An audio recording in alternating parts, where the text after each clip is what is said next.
ನಮಸ್ತೆ ಗೆಳೆಯರೆ. ಪ್ರತಿಯೊಂದು ಜೀವರಾಶಿಯನ್ನ ನಾವು ಯಥಾನ್ ಬ್ರಹ್ಮಾಂಡೇ ತಥಾ ಪಿಂಡಾಂಡೇ ಎಂಬ ವೇದವಾಕ್ಯದಿಂದ ಅಳೆದಾಗ ನಮಗೆ ಉತ್ತರಗಳು ಸಿಗುತ್ತೆ. ನೋಡಿ, ನಮ್ಮ ಜಗತ್ತೇ ಆಗಿರೋದು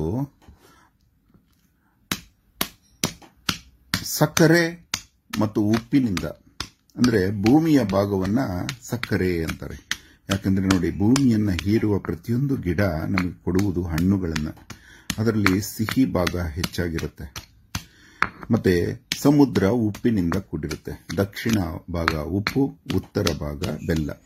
ಹೀಗೆ ನಮ್ಮ ದೇಹಗಳೆಲ್ಲ ಉಪ್ಪು ಬೆಲ್ಲಗಳ ಅನುಪಾತದಿಂದ ಉತ್ತರ ಧ್ರುವ ಮತ್ತು ದಕ್ಷಿಣ ಧ್ರುವದಿಂದ ಹಿಡಿದ ಒಂದು ಗಿರ್ಗಿಟ್ಲಿಯಂತೆ ಆಗಿದೆ.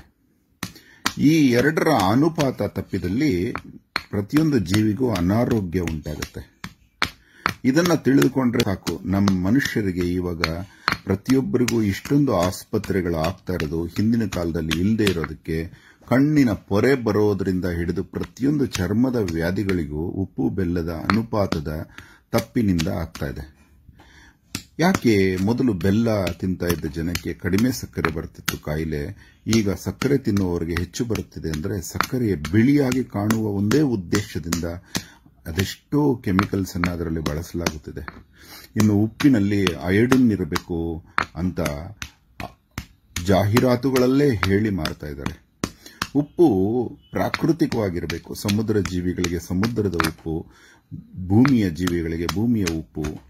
ಆನೆಗಳಿಗಿರುವಂತಹ ಆಯುರ್ವೇದಿಕ ಜ್ಞಾನ ಮನುಷ್ಯ ಕಳ್ಕೊತಾ ಇದ್ದಾನೆ.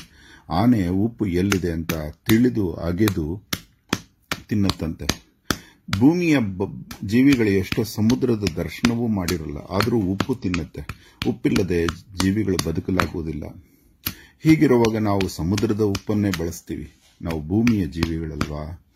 ಆದ್ದರಿಂದ ನಾವು ಸೈಂಧವ ಲವಣವನ್ನು ಬಳಸುವುದರಿಂದ ನಮಗೆ ಅನೇಕ ಬರುವ ಕಾಯಿಲೆಗಳು ಬರದಂತಾಗುತ್ತೆ. ಅದೇ ರೀತಿ ಸಕ್ಕರೆಯಲ್ಲಿ ತಾಳೆ ಸಕ್ಕರೆ, ತಾಟಿ ಸಕ್ಕರೆ ಅಂದ್ರೆ ಎಲ್ಲ ಒಂದೇ, ತೆಂಗು ಸಕ್ಕರೆ, ಯಾವುದೇ ಒಂದು ಬಾಹ್ಯ ಸತ್ವ ಗಿಡದ ಸಕ್ಕರೆಯನ್ನ ನಾವು ಬಳಸೋದ್ರಿಂದ ಈ ಸಕ್ಕರೆಯಿಂದ ಆಗುವ ತೊಂದರೆಗಳು ಕಡಿಮೆ ಆಗುತ್ತೆ ಗೆಳೆಯರೆ.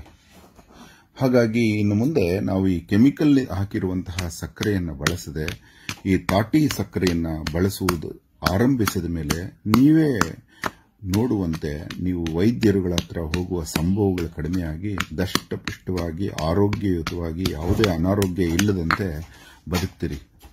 ಈ ಉದ್ದೇಶದಿಂದ ಮಾಡಲಾಗುತ್ತಿದೆ ಈ ವಿಡಿಯೋ. ನೀವು ಇನ್ನು ಮುಂದೆ ಮಕ್ಕಳಿಗಾಗಲಿ ಶುಗರ್ ಇಲ್ಲದೆ ಇರುವವರೆಗೂ ಈ ತಾಡಿ ಸಕ್ಕರೆಯನ್ನು ಬಳಸುವುದರಿಂದ ನಿಮ್ಮ ಮನೆಯಲ್ಲಿ ಸಕ್ಕರೆ ವ್ಯಾಧಿ ಇಲ್ಲದಂತಾಗುವುದು. ಧನ್ಯವಾದ. ಅಹೋರಾತ್ರ.